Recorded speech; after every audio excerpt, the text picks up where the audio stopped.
All right, and welcome back to the Iliad. We're in chapter 3 now.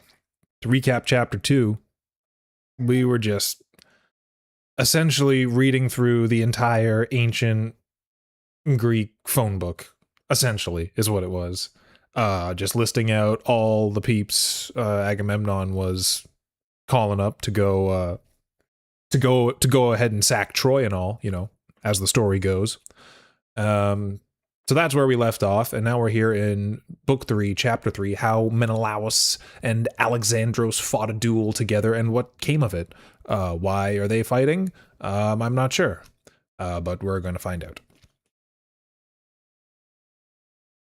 And now the two armies advanced, each under its own leaders. The Trojans raised a loud din and clamor, like a huge flock of birds. So you may hear cranes honking out of the sky before a storm of rain as they fly with a great noise towards the ocean stream, bringing death and destruction to the pygmy men. And in the early morning they open their fight. But the Achaeans marched in silence, breathing fury shoulder to shoulder with grim determination. The dust rose in clouds under their feet as they marched apace over the plain, as thick as the mist which a south wind spreads over the mountains. Ooh. Shepherds hate it.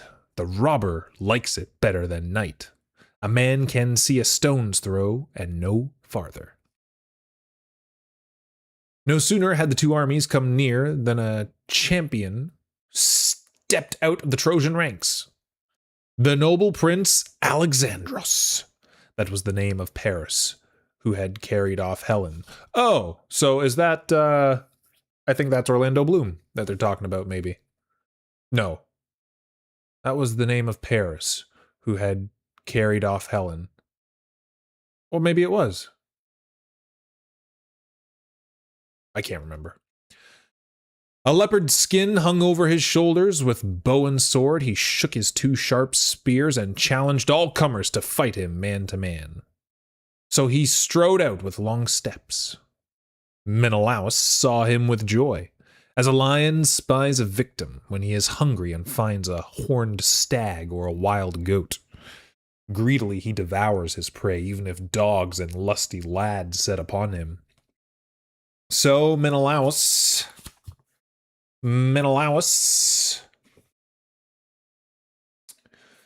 was glad when he set eyes on Alexandros, for he thought he was sure to punish the traitor. At once he leapt down from his chariot and his armor. But as soon as Alexandros saw him come out in front, his heart sank, and he slunk back into the ranks to save himself. He might have been someone walking through the woods who suddenly sees a snake and jumps back, all of a tremble, pale with fear. So Alexandros jumped back, and so he slunk into safety. Slunk? Then Hector rated him with scorn. Okay, so it is. Yeah, it is him. And Hector's Eric Bana. Damn you, Paris, you handsome woman hunter. You seducer. I wish you had never been born. I wish you had died unwedded. Yes, I wish that. And it would have been much better than to be a public pest, a thing of contempt. What guffaws there must be over there. They thought you a prime champion because you are good looking, but there's no pluck in you, no fight. Were you like this when you got your fine company and set sail over the sea and traveled in foreign lands and brought home a handsome woman? She was to marry into a warlike nation. She was to be the ruin of your father and all his people, a joy to your enemies and a disgrace to yourself. So you would not stand up to Menelaus? You ought to find out what sort of fellow he is, whose wife you are keeping.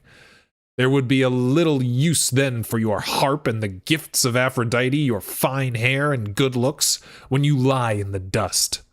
Well, the Trojans are all cowards, or you would have had a coat of stone long ago for the evil you have done. Wow. Way to lay it on thick, Hector. They would have a coat of stone. Stoned to death. Oh, that's nice. Alexandros replied, That is true enough, Hector. That is true enough. Your heart is always as hard as steel, like a shipwright's axe when he slices off a spar from a tree with all the strength of a man.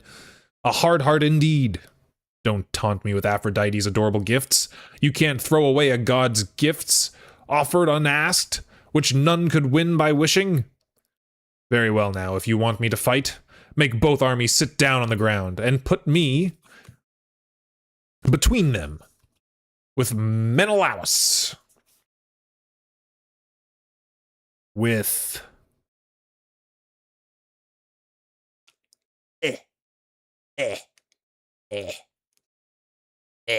with Menelaus to fight for Helen and all her wealth. Whichever proves the better man, let him take both wealth and woman home with him. Then let both sides swear friendship and peace. You to stay in Troy, they go back to Argos, where there are plenty of fine women. Hector was very well satisfied with this. He went out between the ranks, holding his spear by the middle, and waved back at his men. The Trojans sat down in order. But the Achaeans at first went on shooting at him and throwing javelins and stones, until King Agamemnon shouted in a loud voice, "Stop it, men! Don't shoot men! Hector wants to say something!" They stopped at once and fell silent, and then Hector spoke out between the armies. "Hear me, Trojans, and you men of Achaea, while I give you a message from Alexandros, who was the cause of our war. He asks that both Trojans and Achaeans lay down their arms on the ground, and let Menelaus and himself fight a duel for Helen, and all her wealth. Whichever proves the better man shall take both wealth and woman home with him. Then let both sides swear friendship and peace." All heard this in silence. Then Menelaus cried out, "Hear me also. This touches me most nearly, but my mind is that Achaeans and Trojans should now be reconciled. You have suffered enough for this quarrel of mine which Alexandros began. Whichever of us is fated to die, let him die, and let the others make friends forthwith. You bring 2 lambs, a white ram and a black ewe, for Earth and Sun, and we will bring another ram for Zeus. Call his grace King Priam, that he may take the oath himself. For his sons are overbearing and faithless, and we do not wish anything done to violate the solemn oath. Young men's minds are always aflutter, but when an old man is there, he looks both before and behind, to see that the best is done for both sides." Achaeans and Trojans were all glad that there was some hope to end that lamentable war. They arranged their chariots in order. The men got out and put off their armor, laying it all upon the ground close together, and leaving a small space between the armies.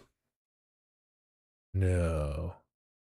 Hector sent 2 heralds into the city to fetch the animals, and to call Priam. King Agamemnon sent Talthybius to the camp with orders to bring the ram.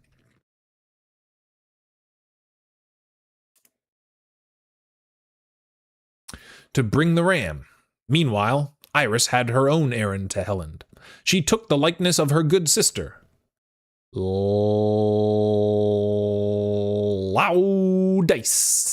Who's that? The traditional English names of the group in relation to no, wait, what? Good sister. The traditional English names for the group of relations in law are good father and good brother. Oh, so the in-laws. Okay. Cool. Okay. The most beautiful of Priam's daughters, the wife of Helicaon, Antenor's son. Sure. Iris found Helen in her room. She was weaving a great web of purple stuff, double size purple stuff, and embroidering in it pictures of the battles of that war which 2 armies were waging for her sake. Iris came up to Helen and said, "Come along, my love, and see a wonderful sight. They were all fighting in the plain like fury, and now all of a sudden they are sitting down. Not a sound to be heard. No more battle, all leaning upon their shields and their spears stuck in the ground. But Alexandros and Menelaus are going to fight for you, and you are to be the wife of the winner." These words pierced Helen to the heart. She longed for her husband of the old days, for home and family. At once she threw a white veil over her, and left the house quickly with tears running down her cheeks.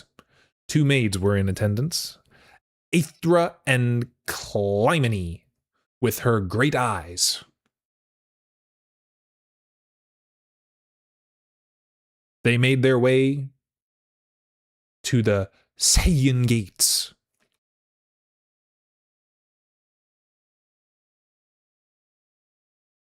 Priam was sitting over the gatehouse in a group of the city elders, Panthus and Thymoites, Lampos and Clydius, Hysitone, and once well known in the field, and 2 men of tried wisdom, Ucaligan and Antenor. Ucaligan, this name means careless, and Virgil plays upon it neatly in describing the sack of Troy. Proximus ardit Ucaligan, careless is on fire next door. Okay, good to know. These were old men long past their fighting days, but excellent speakers. There they all sat on the tower, chirruping in their thin old voices like so many crickets on a tree. As they saw Helen coming up, they whispered to one another in plain words. No wonder Achaeans and Trojans have been fighting all these years for such a woman. I do declare she is like some divine creature come down from heaven. Well, all the same, I wish she would sail away and not stay here to be the ruin of us and our children. But Priam called Helen to his side. Come here, my dear child, and sit by me, to see your husband that was, and your family and friends. I don't blame you, my dear, I blame only the gods, for sending that host of enemies to bring tears to our eyes. Tell me the name of that prodigious man yonder. Who is he, that big, handsome man? Others there are a head taller, that is true, but so fine a man I never did see, or so royal. He is every inch a king. Helen answered, You do me honor, my dear good father. How I wish I had died before I followed your son here, and left my bridal chamber and my family, my beloved daughter, and all my young friends. That was not to be. And so I pine away in sorrow. But I must answer your question. That is the great king Agamemnon of the house of Atreus. A good king and a strong spearman both. He was my own good brother, to my shame as sure as ever he was born. The old man gazed at him with admiration and said, Atreides, you are blessed indeed, a son of fortune happy in your lot. A great nation indeed is under your sway. I have traveled as far as vine-clad Phrygia, and there I saw hosts of Phrygian men with their dapple nags, the people of Otreus and splendid Mygdon, who were there campaigning on the banks of Sangarius. For I was among them as a volunteer on the day when the Amazons came, those women as good as men. But all those hosts were not so many as the Achaeans here. Next, the old man asked about Odysseus. Tell me again, dear child, who is that, a head shorter than my lord King Agamemnon, but broader in shoulders and chest? His arms lie on the ground, and he is patrolling the ranks of men like a tame wether. Indeed, he looks very like a thick-fleeced ram marching through a flock of white ewes. Helen answered, That is Odysseus, Laertes' son. He's the king of Ithaca. That's all I know. He is the man who is never at a loss. He was bred in Ithaca, a rugged, rocky land. There is no device or invention which he does not know. At this Antenor broke in. Yes, my lady, he said, you have spoken nothing but the truth. Odysseus has been here already. He came with Menelaus on a mission concerning yourself. I entertained them both in my house, and I got to know their looks and their many inventions. When they came before our assembly, standing Menelaus was head and shoulders above him. While they both sat, Odysseus was more dignified. But when they put the patterns of their minds and inventions into words before us all, Menelaus ran smoothly on, said not much, but very clearly, for he was not one of many words, or one to miss the right word, yet he was the younger man. Then Odysseus rose, this man who is never at a loss. He would stand with his eyes fixed on the ground, didn't move the staff backwards or forwards, but held it stiff, like a dull fellow. You would call him surly and stupid both, but as soon as he let out his great voice from his chest, and a shower of words falling thick and soft like snowflakes in wintertime, no other man alive could come near Odysseus. But then we did not think him so very much to look at. Then the old man saw Aias, and asked again, "Who is that other big handsome man among the Achaeans, standing head and broad shoulders above the rest?" Helen answered, "That giant of a man is Aias, a real tower of strength, and opposite him is Idomeneus, standing among his Cretan captains like a god. Menelaus often entertained him in our house, when he used to come over from Crete. And now I can see all the others that I know, and I can tell you their names. Oh, not again. But two I cannot see. Two young princes, Castor, who can tame any horse, and Polydeuces, the boxer, my own two brothers, my own mother's sons. I wonder if they never left Lacedaemon. Or perhaps they did come, and now they will not show themselves in the field because I have brought all that shame upon them." But it was not as she said. Already Mother Earth held them fast, far away in Lacedaemon, in their own native land. By this time, the heralds in the city were bringing the lambs for the sacrifice, and the generous wine in a goat skin. Idaeus, holding a large bowl and golden cups, came up to the old king and said, "Rise, Laomedontiades. You are summoned by the chief captains of the embattled hosts of Ilios and Achaea to come down into the plain and to make a sworn league of friendship. Alexandros and Menelaus will fight with long spears for the woman. The victor shall hold both woman and wealth, but we shall all make a sworn league of friendship, that we may hold our own rich land, and they may return to their country of noble horses and fair women." The old man shivered, but he ordered his men to harness the horses, and they set to with a will. Priam entered the car and picked up the reins. Antenor took his place beside him, and they drove the team swiftly through the Scaean gates. When they reached the plain, they dismounted between the two armies. Then Agamemnon rose up, and Odysseus, the herald, solemnly brought the offerings. Then Agamemnon rose up, and Odysseus, the herald, solemnly brought the offerings together, and mixed wine in the bowl, and poured water over the two kings' hands. Agamemnon drew the knife, which hung by the sheath of his great sword, and cut the hairs from the lambs' heads. The heralds gave some to the chief men on each side. Then Agamemnon lifted up his hands and prayed in a loud voice. "O Father Zeus, almighty and most glorious, Lord of Ida, O Son, who seest all things and hearest all things, O rivers and earth, and ye too, who, in the world below, punish after death men who swear a false oath." Zeus of the underworld, Hades, and Persephone. Ooh. "Be you witnesses. Keep this oath sacred. If Alexandros shall kill Menelaus, then let him keep Helen and all her wealth, and we will return home with our fleet. But if Menelaus shall kill Alexandros, the Trojans shall give up Helen and all her wealth, and they shall pay to the Argives such compensation as is proper, such as may be noised abroad in generations to come. And if the compensation shall not be paid by Priam and Priam's sons when Alexandros falls, then I will fight for satisfaction, and here I will stay until I shall end the war." Then he cut the throats of the lambs and laid them upon the ground, struggling and gasping for breath when the knife had taken their strength away. The wine was drawn from the bowl and poured into the cups, and they offered prayer to the deathless gods. This was the prayer of Trojans and Achaeans alike.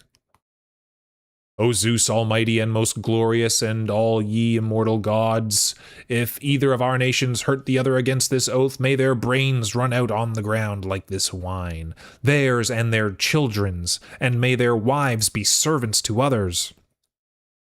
But Zeus Cronion did not bring that yet to fulfillment.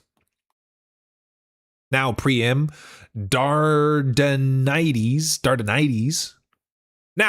Dardanides spoke. Hear me, Trojans and Achaean men of war. I am going back to the city, since I cannot endure to see my dear son fighting with Menelaus. Zeus knows, the gods know, which of the two is destined to die. He took the lambs with him, and entered the chariot and picked up the reins. Antenor took his place beside him, and they drove away. But Hector and Odysseus first measured out a space, then put lots in a helmet and shook them for the first spear cast. The men of each side lifted up their hands and prayed. O Father Zeus almighty and most glorious, Lord of Ida, whichever of these two brought the troubles upon both our nations, grant that he may perish and go down to the house of Hades, and grant that we may have friendship and keep this oath. Then Hector shook the helmet, looking behind him. In a moment, the lot of Paris leapt out. The others all sat down in ranks beside their horses and armor, while Alexandros armed himself. First he put on his fine greaves with silver anklets. Next a corselet across his chest, his brother Lycaons, which fitted him. Over his shoulders he slung the sword with silver knobs, then a helmet strong broad shield, and upon his head a fine helmet with horsehair plume that shook fit to frighten a man. Last, he caught up a spear that suited his grip. Menelaus also armed himself in the same way. Now the two strode out into the middle, with grim looks that struck awe into all beholders. They came to a stand in the measured space, shaking their spears at each other in defiance. Alexandros first cast his spear. Menelaus caught it neatly upon the shield. The spear did not break through the metal, but the point was bent. Menelaus had the second shot, and before he cast, he made his prayer to Father Zeus. O Lord Zeus, grant vengeance upon Alexandros, who has wronged me unprovoked. Bring him low by my hand, that many a man may shudder in long generations to come at the thought of wronging a friend who shows him hospitality. He balanced the spear, and cast it, and struck the shield of Alexandros. Right through the shield ran the stout spear, tore right through his corselet, and cut through and cut through the tunic along his side, but he swerved away from his death. Then Atreides drew his sword, and stretching over, struck the horn of the helmet, but the blade broke upon it in 3 or 4 splinters and fell from his hand.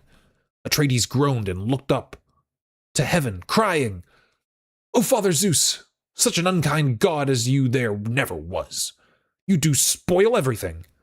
I did think I had paid out that scoundrel, and here is my sword broken in my hand, and my spear missed and never touched him. He made one leap, and caught hold of the horsehair plume, turned and dragged Alexandros towards his own ranks.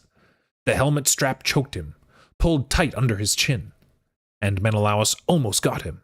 A glorious victory it would have been. But Aphrodite saw it, and broke the strap. So all he got was the empty helmet. He threw it over with a swing to his friends, and leapt back to kill his enemy with the spear. But Aphrodite carried him off in a thick mist, as a god can easily do, and put him down in Helen's sweet, scented chamber. Oh, so he just gets airlifted out of there?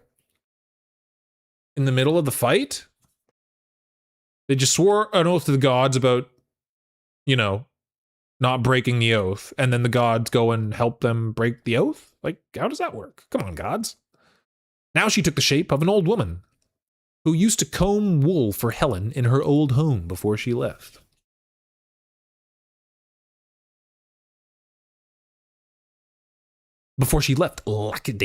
Lacedaemon, one whom she dearly loved. In this shape she went in search of Helen. She found her on the battlements with a crowd of women, and plucked her by the skirt. "Come here," she said. "The man wants thee at home.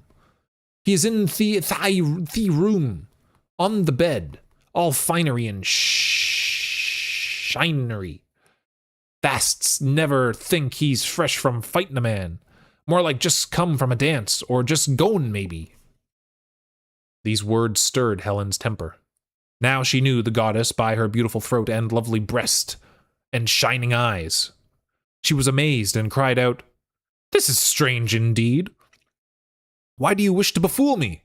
Will you carry me away somewhere still farther off, to some city of Phrygia or Meonia, where you have another friend among the sons of men? I suppose Menelaus has killed him, and wants to take me home, the woman whom he hates. I suppose that's why you are here with more of your tricks and schemes. Go and sit by him yourself. Forget the way to Olympus, and never let your feet feel it again.